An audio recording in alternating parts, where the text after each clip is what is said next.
In 1972, 5 entrepreneurs came together with a shared vision to transform the global business landscape through technology.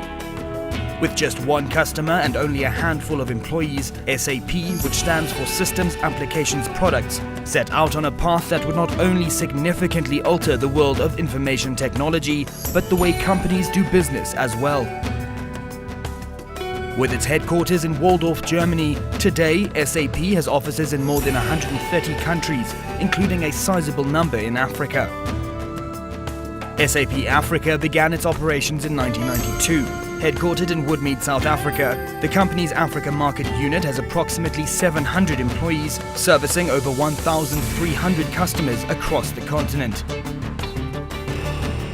SAP is the largest business application software company in the world. We employ 70,000 people. We operate on every continent, and we've been in business for 42 years. We want to take the complexity out of business and make it simple enough so that CEOs and presidents and managing directors of companies have access to information so they can make decisions immediately so they can fuel their growth. This is the focus. We are moving SAP into the cloud. All of our products powered by HANA will be cloud-based. We will build data centers in the marketplaces where we operate so that we are able to empower the organization. We are a cloud company. We're the fastest growth mega cap cloud company in the world today, and we will accelerate that. Well, SAP Africa is a subsidiary of SAP AG. So if you look at how we are structured on the continent, with 51 countries that I look after. The only 2 countries that I don't look after is Libya and Egypt, that are still part of our Middle East business.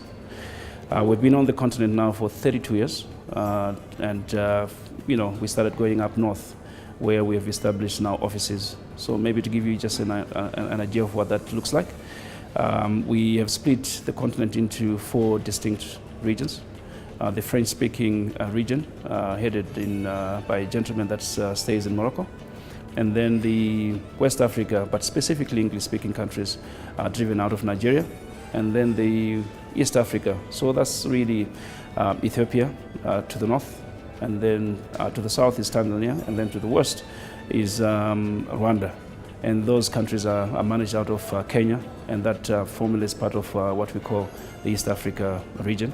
And then the last one is what we call Southern Africa, so Malawi all the way to South Africa, including the Indian Ocean Islands, Mauritius to be specific. Major technology trends in the IT industry, such as in-memory computing and big data, mobility and consumerization, as well as cloud and social, are changing not only the way enterprises adopt technology, but also fundamentally the way work is done. Today, SAP is the market leader in enterprise application software and ultimately helps companies of all sizes and across all industries run better. Their applications and services enable more than 250,000 customers globally to operate profitably, adapt continuously, and grow sustainably. SAP matters to all businesses that want to sell and buy goods and services. But actually today, SAP matters to all consumers as well, because we not only focus on business applications, we actually focus on business to business and business to consumer. And we develop applications that are very big data orientated as well.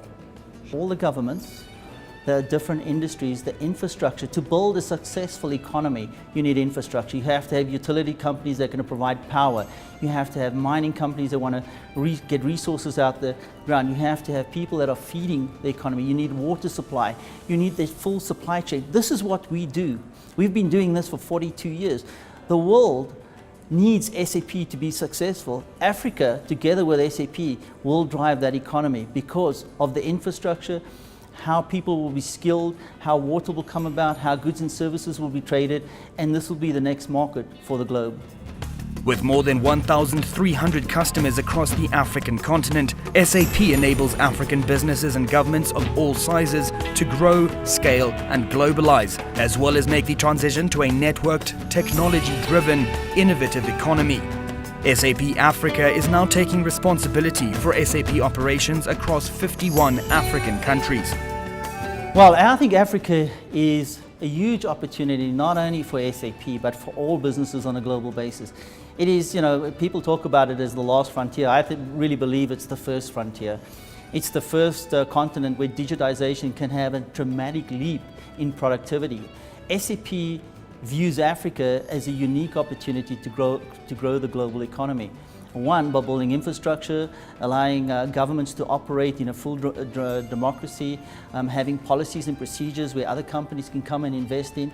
And with the population of 1 billion people, there's a huge opportunity to create a consumer environment which will fuel the global economy.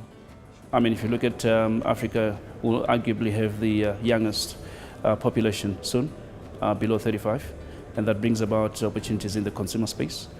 In addition to that, you can see that the whole financial services business is becoming a business that is noteworthy. And also, if you look at the experience that we've had in the East African, or in Kenya specifically with the M-Pesa, I think that brings about an understanding of the fact that Africa is ready to be able to consume technology, or moving into the digital world as we know it. SAP plans to invest up to $500 million in Africa by 2020, as it continues to build on the region's impressive double-digit growth rate momentum. Its goal is to establish Africa as one of the company's top 5 growth markets globally. Much of the direct investment will be outside South Africa, where SAP already has a solid footprint. The growth plan is a journey that I started about 7 years ago. Right. The idea that I had was to make sure that SAP becomes standard on the continent. Right, standard in that I believed the solution set offered by the SAP organization is pretty much inapplicable on the continent, and to be something that would add value to most organizations regardless of industry. And as such, I took the plan to the board to find ways in which the board could invest on the continent, specifically also to just make sure that we invest back into a continent that we're doing business. And the growth plan is really about that. Well, we are going to invest $500 million in Africa in the next 7 years, so to 2020. That environment will be focused on innovation, developing research and development opportunities in the marketplaces, skills for Africa, so we make certain that thousands of people get trained, but not only get trained, will be employed by our partners, will be employed by customers, and will go into the workplace, and they will fuel generations of well-skilled and well-trained individuals that will help the economies of Africa really accelerate their growth. The growth plan will affect every region on the continent. Yes, there are some regions that will probably require more investment than others, but again, we will not be selective. We will invest in each and every region depending on the needs. So for us, we will make sure that we invest where the need is. SAP's Skills for Africa program is aimed at developing information and communication skills across Africa, with the social investment strategy focused on promoting education and entrepreneurship.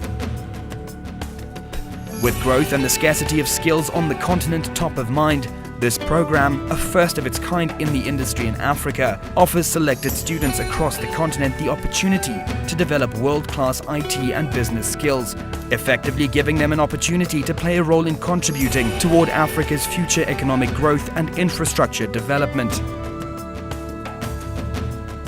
It's the most important thing. To operate a business application software, the number one asset we have is individuals. And highly skilled, highly trained individuals that go back into their communities are the future generation in these communities. You know, I started in SAP in 1992. I'm on the board of SAP now. I've traveled the world, and I'm able to bring back an incredible information into Africa. So for us, the Africa Growth Plan for me is 22 years of absolute building it, and now we see this huge potential.